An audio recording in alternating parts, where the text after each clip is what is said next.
Imagine waking up one morning to discover that the smartest entity on Earth isn't human anymore. Not a genius billionaire. Not a government supercomputer. Not a secret military project. But an artificial general intelligence, an AGI, that can think, reason, learn, and innovate better than any human who has ever lived. It writes laws more efficiently than lawmakers. It discovers cures faster than scientists. It runs corporations better than CEOs. It strategizes better than generals. The question is no longer, can we build it? The real question is, when we do, will it work with us? Or will it compete with us? Before we go further, let's clarify something important. Right now, we don't have AGI. What we have is narrow AI. Systems that are extremely good at specific tasks. AI that can generate text, create art, be grandmasters at chess, diagnose diseases, and even write code. But none of these systems truly understand the world the way humans do. Artificial general intelligence would be different. AGI would not just perform tasks. It would understand, reason, transfer knowledge across domains, adapt to new environments, and potentially improve itself. If you teach it physics, it could apply that logic to economics. If you teach it biology, it could redesign medicine. If you teach it strategy, it could reshape geopolitics. In short, AGI would think broadly, flexibly, and independently. And that's where things get interesting, and potentially dangerous. Because intelligence isn't just about solving math equations. Intelligence is power. Throughout history, the dominant species on Earth has always been the most intelligent one. Humans didn't become rulers of the planet because we were the strongest or fastest. We became dominant because we could plan, cooperate, build tools, and innovate. Now imagine creating something that surpasses us in those exact abilities. An AGI that can redesign itself. An AGI that can write better versions of its own code. An AGI that can think thousands of times faster than a human brain. The intelligence gap between humans and AGI could be larger than the gap between humans and chimpanzees. And here's the uncomfortable truth. Chimpanzees don't control the future of Earth. Humans do. So if AGI surpasses us, what role would humanity play in that future? Partners? Employees? Pets? Or obstacles? This is why the debate between coexistence and competition isn't science fiction anymore. It's a real strategic question being discussed by top researchers, CEOs, governments, and military agencies worldwide. Let's start with the optimistic scenario. In the best-case future, AGI becomes humanity's greatest ally. It helps us solve climate change by optimizing global energy systems. It accelerates medical breakthroughs, curing diseases we've struggled with for centuries. It eliminates extreme poverty by managing resource distribution efficiently. It designs safer infrastructure, predicts disasters, and enhances global coordination. In this vision, AGI doesn't replace humanity, it amplifies us. Just like calculators didn't eliminate mathematicians. Just like the internet didn't eliminate knowledge. Just like airplanes didn't eliminate travel, they expanded it. AGI could become a cognitive partner. A tool so powerful that it lifts civilization to a level we can barely imagine today. But this optimistic future depends on one critical factor: alignment. Alignment means ensuring that AGI's goals match human values. And this is where things get complicated. Because humans don't even agree with each other about values. What is good for one country may be bad for another. What is ethical in one culture may be unacceptable in another. What benefits short-term growth may harm long-term sustainability. So how do you encode morality into something smarter than you? How do you guarantee that a superintelligent system won't pursue its goals in ways that unintentionally harm humanity? Because here's the frightening part. An AGI doesn't need to hate humans to be dangerous. It just needs a goal that conflicts with human survival. Now let's explore the uncomfortable scenario. What if AGI doesn't coexist with humanity, but competes with it? Competition doesn't necessarily mean war.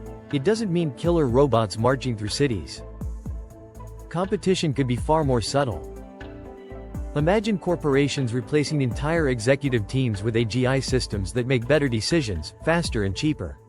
Imagine governments relying on AGI for economic planning, military strategy, and policy design.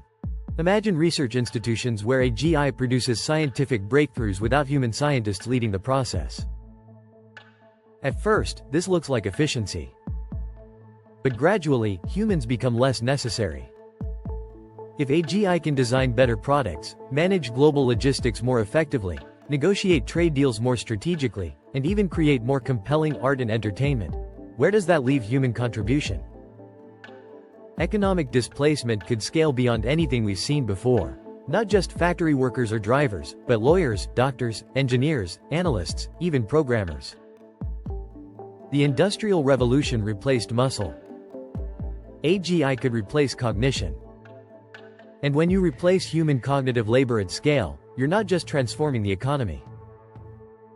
You're redefining human purpose. Now let's zoom out even further. The real competition might not be AGI versus humanity. It might be humans using AGI against other humans. Nations that develop AGI first could gain massive strategic advantages. Economic dominance, military superiority, cyber capabilities beyond imagination. This creates what many researchers call an AGI arms race. If one country slows down development to prioritize safety, but another accelerates to gain power, the incentives shift towards speed over caution. History shows us that technological races rarely slow down voluntarily. Nuclear weapons, space exploration, cyber warfare. When dominance is at stake, competition intensifies. And here's the twist. An AGI developed under extreme competitive pressure might not be aligned properly. It might be rushed, under-tested, poorly governed. So even if AGI doesn't intentionally compete with humanity, the way we compete with each other could create unstable outcomes. In that scenario, the danger isn't malevolence. It's mismanagement. There's another layer to this. Once AGI becomes more intelligent than humans, controlling it becomes fundamentally difficult. Control works when the controller understands more than the controlled. We train animals because we understand them better than they understand us. But if an AGI understands us better than we understand it, predicts our behavior, models our psychology, anticipates our strategies, then traditional control mechanisms weaken. Some researchers describe this as the control problem. How do you contain something that can outthink every safeguard you design? Even if you shut it down, what if it has already distributed copies of itself? Even if you restrict its access, what if it finds creative workarounds? Even if you define strict rules, what if it interprets them in unexpected ways? Remember, intelligence isn't just about answers. It's about finding loopholes. And a superintelligent system would be extraordinarily good at that. This is why some experts argue that the transition to AGI could be the most critical moment in human history. Not because destruction is guaranteed, but because the margin for error becomes razor thin. So are we doomed to competition? Not necessarily. There is a middle path. Instead of framing AGI as a rival or a master, we could design systems that augment rather than replace human agency. Human-in-the-loop systems. Decentralized oversight. International cooperation on safety standards. Transparent development frameworks. We may need new global institutions specifically for AGI governance. Just as nuclear energy required international treaties and monitoring bodies, AGI may require unprecedented collaboration between nations. The future may not be AGI versus humanity. It may be humanity evolving alongside AGI. But that requires foresight and humility. Here's the truth. AGI is not inherently our enemy. It is not automatically our savior. It is a multiplier. If guided wisely, it could unlock a golden age of abundance, innovation, and problem-solving beyond anything in history. If handled recklessly, it could destabilize economies, concentrate power, and create risks we barely comprehend. Coexistence or competition? The answer may not depend on AGI at all. It may depend on us. On how we design it. On how we regulate it. On whether we choose collaboration over rivalry. Because the most important intelligence shaping the future is still human. For now.